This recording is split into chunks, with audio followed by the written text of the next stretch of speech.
김호수 후보자의 아들이 정부 산하의 기관에 취업을 하면서 묻지도 않은 아버지에 대한 정보를 기재해서 논란이 되고 있습니다.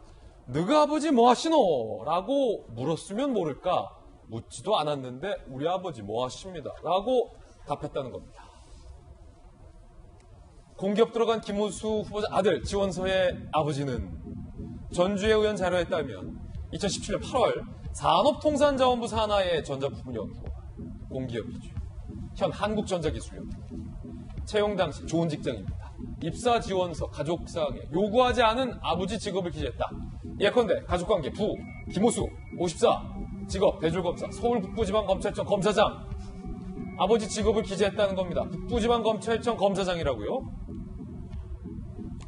자기소개서에서도 아버지의 직업을 언급했다. 아버지 직업상 10대 초까지 2년에 한 번씩 이사를 오가며 생활을 했다라는 내용도 포함이 되고 있습니다.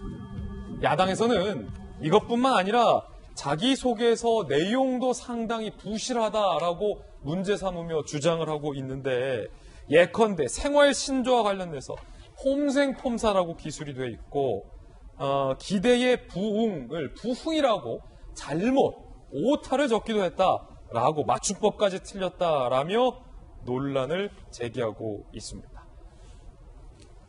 김수경 교수님, 한신대 교수님, 이 이력서 논란이에요. 아들의 이력서 논란. 특히나 아버지에 대해서 먼저 이제 언급을 한 부분. 자, 뭐 보는 거에 따라서 좀 다를 수 있을 것 같은데, 김 교수님 생각은 어떻습니까? 이게 문제가 되는 게 뭐냐면요. 그러니까 예전에는 이 공기업 그 입사 지원서를 볼 때 뭐 가족의 이름이나 연령이나 직업 뭐 학력 사항까지 다 적게 되어 있었지만 규정이 바뀌어가지고 이 아들이 지원을 할 때에는 그냥 그런 직업 같은 거 빼고 이름과 나이, 동거 여부만 적게 양식이 바뀌어 있었어요. 그런데도 이제 거기에다가 아버지가 대졸의 검사고 심지어 서울 북부지청 검사장이라고 아예 이제 적시를 해서 넣은 거죠. 그리고 보통 저도 이제 공공기관에서 일을 해봤습니다만 이렇게 인사를 할 때 요즘 이제 블라인드 채용이라고 해서 전혀 그 지원자가 누구인지 특정할 수 없게 그런 개인적인 정보를 다 지우라고 해요. 그래서 심지어 출신 학교나 그 학교의 소재지까지도 지우고 지원을 해야 되고, 만약에 그런 것들을 제대로 지우지 않고 지원하면은 불이익을 당할 수 있다는 그런 문구를 넣거든요. 물론 이 경우에도 그렇게까지 그런 문구를 넣었는지는 정확치 않기 때문에 그 부분도 파악을 해봐야 될 것 같아요. 어쨌든 그렇게 요구하지도 않은, 양식에서 적으라고 하지도 않았던 자기 아버지가 서울 북부지청 검사장이라는 얘기를 쓴 것은 어쨌든 그걸 씀으로써 내가 좀 지원할 때 잘 보이지 않을까라는 의식을 당연히 하지 않았겠습니까? 여기서 요구한 양식에는 아버지 이름, 나이, 함께 사는지 여부만 기재되어 있는데, 그렇죠. 굳이 그 양식에도 없는 북부지방검찰청 검사장을 어딘가에 썼다. 그러니까 구 양식을 낸 거예요. 원래 새로운 양식에 기재를 해서 제출을 해야 되는데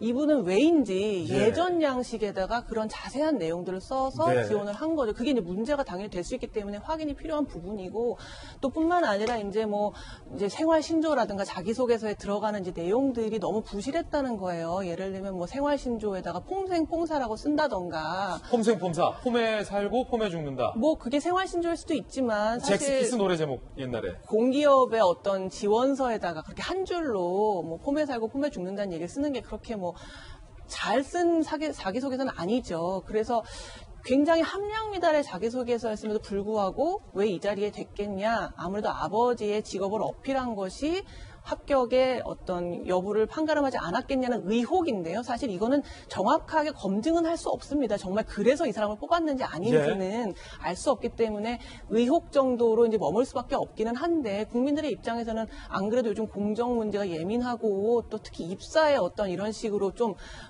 필요치도 않은 정보를 넣어서 유리했던 거 아니냐라는 이런 의혹이 불거지는 것 자체가 부적절하다고 볼 수가 있죠. 전자부품연구원, 한국전자기술연구원 측의 해명도 필요해 보입니다. 과연 아버지 직업 때문에 이제 이분을 뽑았는지 아니면 여러 가지를 두루두루 검토했는지 여부에 대한 해명도 나오리라 봅니다. 김호수 후보자의 이야기도 한번 직접 들어보시죠. 어렵고 힘든 시기에 검찰총장 후보로 지명이 되어서 막중한 책임감을 느끼고 있고요. 최재형 감사원장이 정치적 독립성 문제 보도한 것으로 알려져 있는데 차차 말씀드리도록 하겠습니다. 감사합니다. 차차 말씀드리도록 하겠습니다. 두 분은 차차 말씀드릴게요. 청문회 때. 오늘은 말씀 못해요. 인사청문회가 있었습니다. 그건 국회에서의 절차. 자, 그러니까 국민의 대표인 국회의원들께서 인사청문회가 있으니 몇 소상하게 말씀드릴게요. 하시면 될 것 같습니다. 야당인 국민의힘과 정의당은 청문회를 벼르고 있습니다. 이야기 들어보시죠. 김오수 후보자는 박상기, 조국, 추미애 전 법무장관을 내리보좌한 검찰 내 대표적인 친여 인사이다. 청와대에서 감사원, 감사위원으로 2차례나 추천했으나 최재형 감사원장이 거부한 전력도 있다. 과연 살아있는 권력에 눈치 보지 않고 공정하게 수사를 할 수 있을지 의심이 드는 이유입니다. 전관 예우 의혹과 이를 통한 특권 논란의 중심에 있었던 인물이라는 점은 매우 유감스럽습니다. 검찰 개혁을 말한 정부에서 추천한 후보자에게 이러한 의혹들이 제기된다는 것은 납득하기 어렵습니다. 명명백백히 가려져야 할 것입니다. 정의당을 포함한 야당에서는 검찰이 제대로 수사를 할 수 있겠느냐 관련된 문제를 제기한 겁니다. 앞서서 검수완박, 검찰의 수사권 완전 박탈 우려도 제기됐었는데 윤석열 전 총장 이렇게 얘기한 바도 있었죠. 들어보시죠.